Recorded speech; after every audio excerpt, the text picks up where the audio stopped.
Жолдун ортосунда колтоюп турат. Люктарды, жазагын люктара. Бизге башында ушундай кылып жасагыла деген да. Ушундай жаман кылып кой. Ушундай кылып жасагыла деген. Ушундай жаман кылып. Жок, жаман кылып эмес, ушундай кылып жасагыла. Ушундай болсо да жакшылык болсо болот. Шашырышка Кудай келатканда тиги жаман тамды шабай алгандай элеби? Эчтеги асфальт басылгандан үстүнө жөн эле коюп да акырын асты муну артынан төгүп койгон да. А бул деле шылкылдайт, сапаты жок бул деле. Караш, бурпурайт. Эми цементтеги мынтип бурпурайт да мына. Цемент та чачырап кетти. коюн. Мындайча айтканда мунун үстүнө шагыл төгүп туруп, анан кайрабы асфальт үстүнө битумду аралаштырып, битум аралаштырып, анан биринчи жолу көрүп атам ошондой асфальт басты. Цементтин качествосын көрдүңүзбү? Кудайдын буйругу ушундай болуп калыптыр. Жок, Кудайдын буйругу, Кудайга шылтап алам. Жок, Кудайга. Эми пешенебизге ошондой жазылган болсо. Жок, пешене, бул пешене эмес. Бул деген чалаакылык. Өзүмкү жетиштирип алып атам. Жетиштирип алып. Кудайга шүгүр. Кудайга шүгүр, бирок эмнеге Кудайга шүгүр кылган жоксуңар биякта? Биздин кылып аткан бета групптун жумушу бул саботаж деп коет бийликке болгон.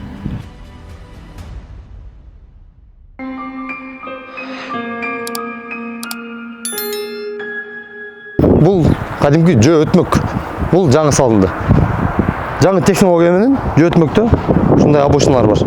Шералиев көчөсүн шермендесин чыгара жасаган подрядчик компанияга көзөмөл кылган тийиштүү органдар кайдасыздар? Эми көрдүңүздөр, мына мен өтүп келатып, бутумду силкип мындайынан өтүп атам да. Эми ушул кантип жакшылык болсун эми. Бул эски люк да, бул мурдакы эски люк да. Ошого карабай эле мына асфальт басып таштагансыңар да. Мынтип жулуп коюшкан. Кайра ордуна салабыз деген тариздечи. Муну азыр бир жакшыраак, күчтүүрөөк бала бир тепсе, обочина омурулбаса, мага келесиздер. Мына цементтин калыңдыгы бул. Мына бул кайра эле баягы жанагы люк. Эми кайсыл акыл, эмне деген акыл керек мындай жолду салгангачы? Жаман. Аябай таң калып атам да, макул жолду кыйшак болуптур, макул буларды туура эмес түстөп коюшуптур, бир ортодон эле бир тебелеп эле өтүптүр. Момун алганга эмне мээги жеткен жок. Колтоюп турат го, жолдун ортосунда колтоюп турат. Бакш, бирөө болсо да эми ушуну түз эле коюп койбой, мындайчы түздөп койсо эле оң болмокпу да. Азыр чынын айтканда Шералиев көчөсүнүн тиги башы күн батыш тарабынан баштаганбыз. Эми азыр могу күн чыгыш тарабына чейин баратабыз. Жолдун бир соо жери жок, болгон жери тамдыгы чыккан. Эми момуну кантебиз, момуну кантебиз?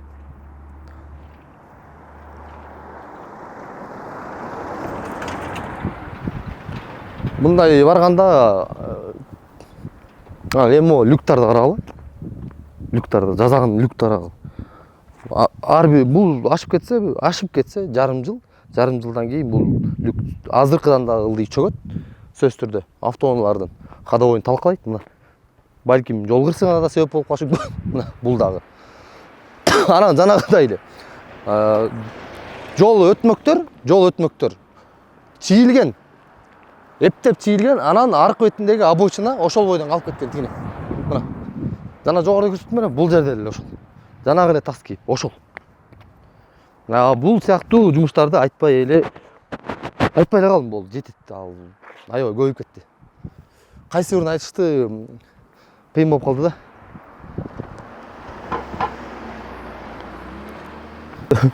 Могул обочинаны көрдөр коюп койгон жерин. Муну омуруп тур жакшы элечи, бирок бул асфальт басылгандан кийин үстүнө коюп коет атпайбы? Кээ ошондой болот, көрдүңөрбү? Үстүнөн келип тарсың, үстү жагынан. Мына. Тигине азыр жолу ыргыттыр, же жолу ыртканбы, же түшүп калганбы, ким билет. Мына. Эчтеги асфальт басылгандан үстүнө жөн эле коюп да акырын асты муну артынан төгүп койгон да. Бул деле шылкылдайт, сапаты жок бул деле. Караш, бурпурайт. Эми цементтеги мынтип бурпурайт да мына. Цемент чачырап кетти. Тигине. Чачырап кетти. Эмне кылабыз Кудай? Мына бул карагыла. Ушинтип чылкылдайбы? Жолдун сапаты ушулбу? Могу экинчи слой басылабы, тротуарга? Бардырдын эмеси менен барабар болот. Могу сынган бардырлар полный алмашып атат азырчы. Сынгандарбы? Мисалы мен мына бардырды көрүп атам да, байке. Могу жөн эле үстүнө коюп коюптур да. Көрдүңүз, еще могу цементтин качествосын көрдүңүзбү? Көрдүңүзбү кыйшыгын мисалы. Жолдун баарын көрүп өзүңүздөр уялып атсаңыз керек байке ушундай жумуш болуп калат. Иә.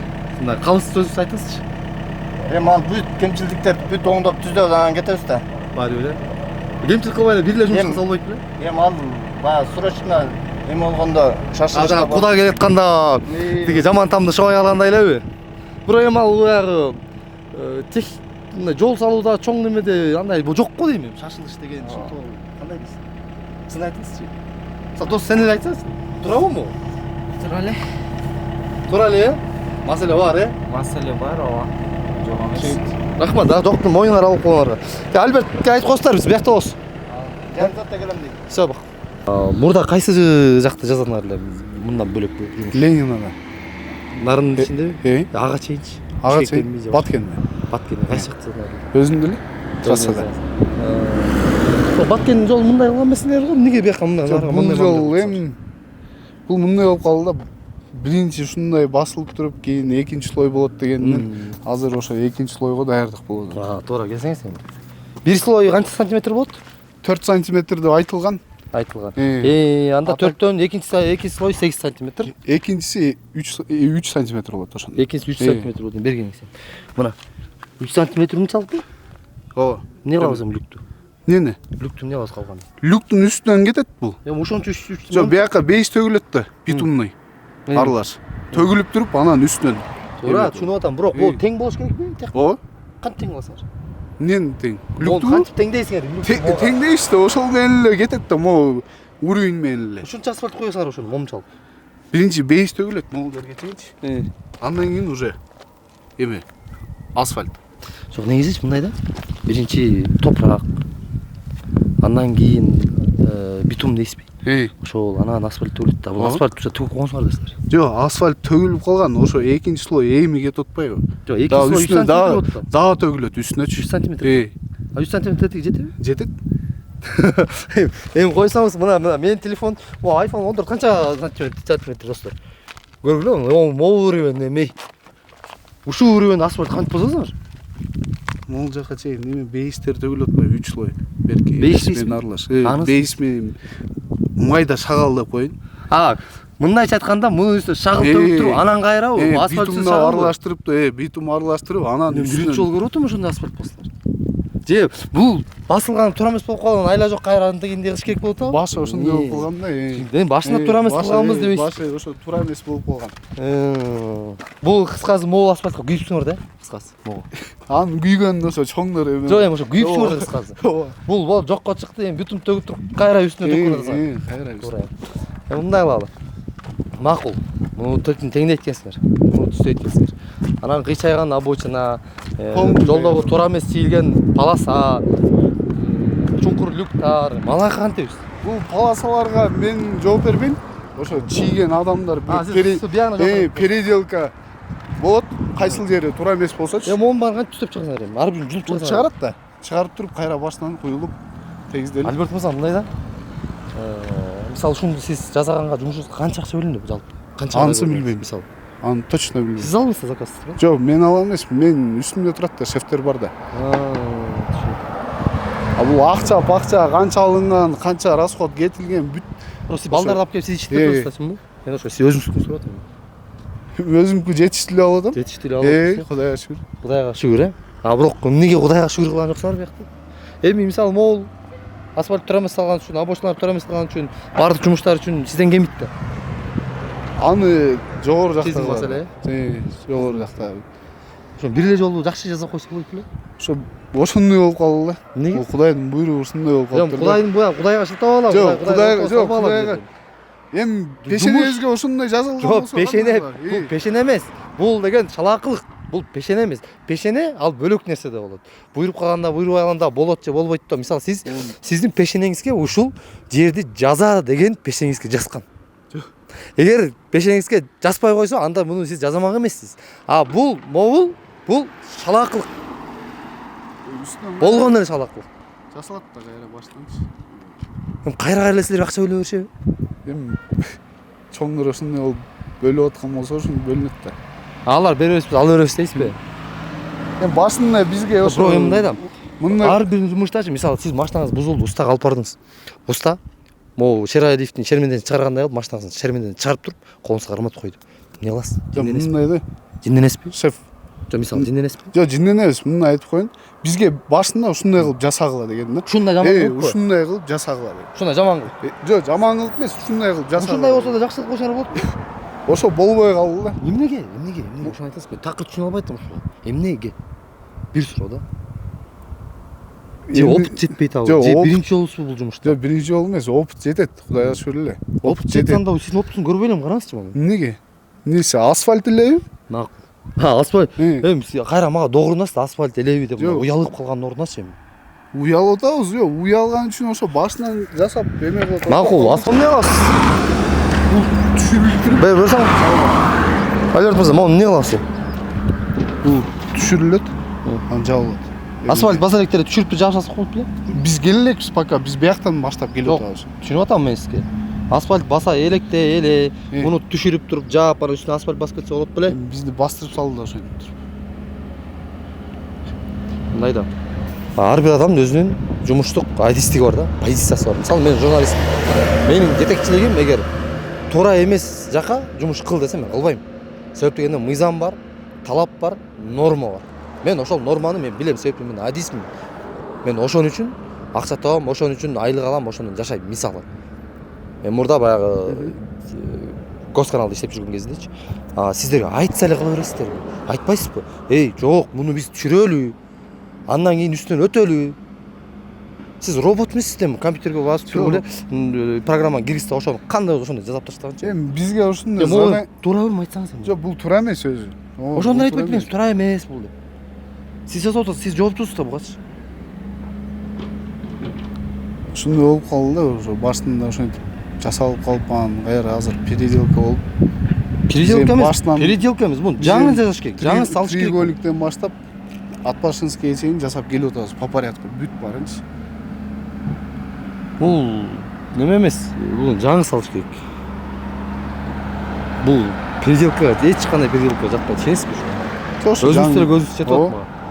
Эки чыгым болуп атасыздар, мейли, Ооба, мага чыгым болгон өзүңөрдүн мойнуңа бар да, бирок элдин нараазычылыгы, элдин иренжигени ошондой болуп атпайбы? Ооба.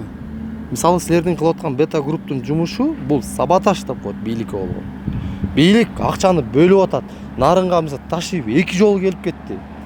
Кайра контролдоп атат. Мына транспорт министринин орун басарын бияка башың менен жооп бересиң деп таштады. Губернаторго, мэрге баарына табыштап атат. Эл, болду, мынакей ташиев тапшырма берди, Садыр Жапаров тапшырма берди, акча бөлүнүптүр, эми сонун жолдор салат, жолун болот деп атса, кайра бета групп силер саботаж кылып атасыңар, элди нааразы кылып атасыңар. Эл силердин бета групп монун баарын, кашанын баарын чалып, тиги бул жактын шермендесин чыгарып атканыңарды эл түшүнбөйт. Эл бийликти эле карай берет. Бийликти эле карай берет. Ташиев айтты эле, бирок айтканы менен мындай болуп калыптыр, тигиндей болуп калыптыр деп мына чекесине чыккан кишиден сурасак, жаман көрүп айтып башташат. Бета групп мондай каша чалган эч ким билбейт. Жок, булар. Түшүнгүсү да келбейт эл түшүнбөйт. Эл аны түшүнгөн милдеттүү деле эмес. Салам алейкум. Кандай жакшысызбы?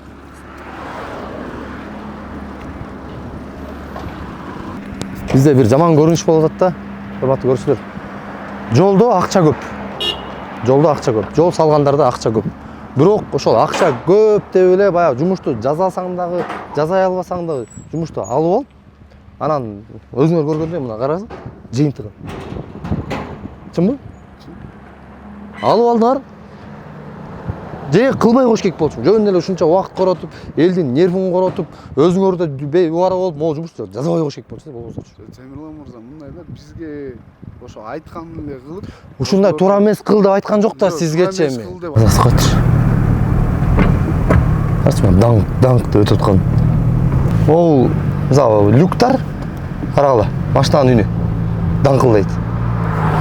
Жолдун чийиндери бүт баары кыйшак чийилген. Анын баарын мына бул кадрлардан көрүп жатасыздар. Анан өткөндө интернетке чыгып аркылык болгондон кийин ошо бузуп кайра оңдоо иштерин жүргүзүп аткан эми оңдоп кайра бускан күндө деле баягы жаманды жамайт болуп канчалык эффектин берерине мен деле көзүм жетпейт чынын айтканда. Себеп дегенде кемчиликтер толтура. Мына азыр мен бир аморт мая байлам өткөрөйүн. Даңкылдайт. Эми бул жаңы салынган Шералиев көчөсүндөгү люктар. Урматтуу көрүүчүлөр, жогоруда Шералиев көчөсүнүн шермендеси кандай чыккандыгы тууралуу көрсөтүп бердик. Эми ошо Ленина көчөсүндөгү Бета Групп компаниясы салып жатат деген маалыматты министрдин орун басары айтты. Эми Бета Групп ушул Ленина көчөсүнүн нарын шаарынын бир көзгө басар чоң көчөсүнүн акыбалын кандай кылып салат? Же Шералиевдин тагдырын кайталанып калабы деген суроо ар бир нарындыктын башында бар. Андыктан тийиштүү органдар муну убагында көзөмөлдөп туруусу зарыл. Өтүп кеткенден кийин биз предписание бердик, биз эскерттик, оңдойт, жазайт деген бул болбогон кеп. Андыктан убагында жазалып жатканда бир жумуш бир эле жазалып калгандыгы оң. Аман туруңуздар.